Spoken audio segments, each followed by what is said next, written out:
now you have left academia, and it's been almost 3 months, and you've been in academia for 12 to 15 years, right? So how's the work-life balance going on for you as a new person on this new job? Yeah, so far a lot of my first 2 months was training. I mean, and it would differ by, Yeah.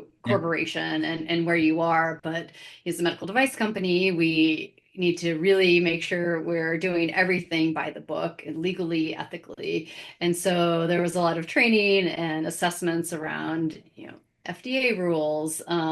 There's medical device regulations in every country and in the EU. So learning that, learning Cook Medical's processes for making sure that everything is perfect and we're protecting patients and we're keeping their health on top. So um, but that part, it was really like kind of the mostly the dream of like, I'm going to close my laptop at 5 and on Friday I'm going to close my laptop and yeah, I don't really have to open it back up until Monday. Once training Yeah. was over, there have been some days where I have opened my laptop other times, but a lot of it is being new and trying to learn the lingo. When I interviewed, there were a lot of questions around, and this was not the first job I interviewed for.